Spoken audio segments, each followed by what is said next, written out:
Yang pertama yaitu pasar modal syariah.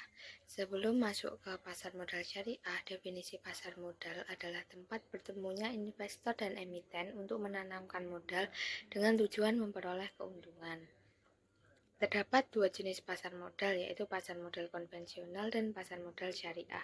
Keduanya memiliki karakteristik dan tujuan yang berbeda. Selanjutnya yaitu mengenai saham syariah. Saham adalah sebuah surat bukti atau tanda kepemilikan seseorang atas modal pada suatu perusahaan. Jadi, saham syariah merupakan jenis saham yang dibedakan dengan adanya pengawasan ketat terhadap kehalalan kegiatan usahanya dan yang tidak bertentangan dengan prinsip syariah. Terdapat beberapa instrumen saham syariah yaitu suku, obligasi syariah, reksadana syariah, instrumen pasar uang syariah, dana investasi real estate syariah, dan lain-lain. Saham syariah dapat dilihat melalui daftar yang terdaftar dalam Jakarta Islamic Index, mengenai suku negara atau surat berharga syariah negara. Suku bisa dibilang seperti obligasi, tetapi yang membedakan adalah prinsip syariah yang diterapkan. Jadi, suku ini tidak menggunakan bunga, melainkan berbasis pada konsep bagi hasil atau sewa sesuai dengan akad yang digunakan.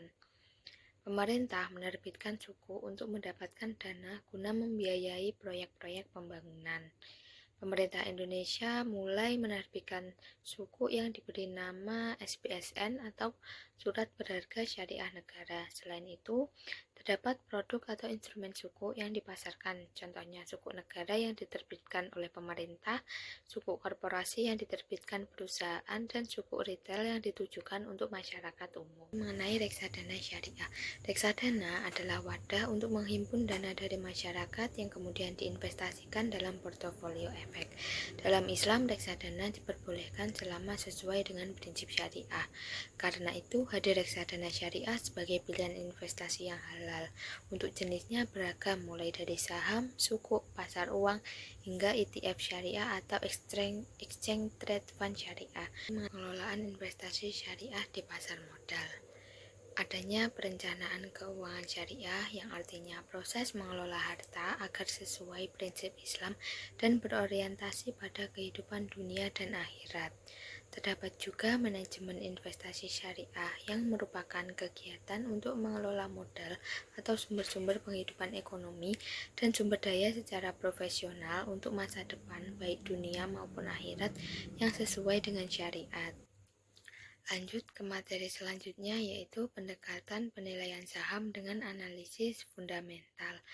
Analisis fundamental yaitu cara menilai saham berdasarkan kondisi keuangan perusahaan seperti laba, aset, dan rasio-rasio keuangan seperti EPS, earning per share, PER, price to earning ratio, dan ROE, return on equity.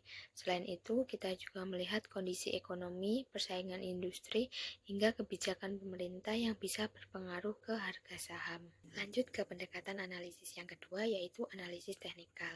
Analisis teknikal adalah cara menilai pergerakan harga saham berdasarkan data historis seperti grafik, harga, dan volume transaksi. Berbeda dengan analisis fundamental yang fokus ke laporan keuangan, analisis teknikal lebih melihat pola-pola harga yang sudah terjadi untuk memprediksi arah harga ke depan. Beberapa alat bantu yang sering dipakai antara lain moving average, RSI, dan MACD.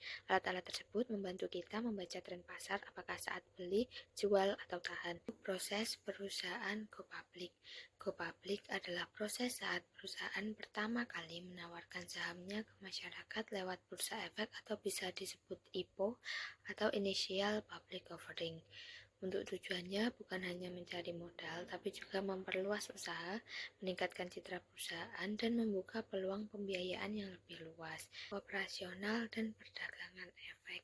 Perdagangan efek adalah proses jual beli berbagai instrumen keuangan seperti saham, obligasi, reksadana, ETF, dan derivatif yang berlangsung di bursa efek.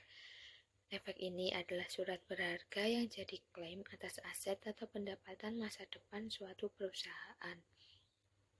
Prosesnya dilakukan melalui dua pasar. Yang pertama pasar perdana untuk membeli efek pertama kali dari emiten. Selanjutnya pasar sekunder, tempat efek diperdagangkan antar investor. Untuk jenis pasarnya bermacam-macam seperti pasar reguler, negosiasi, dan tunai tergantung pada mekanismenya.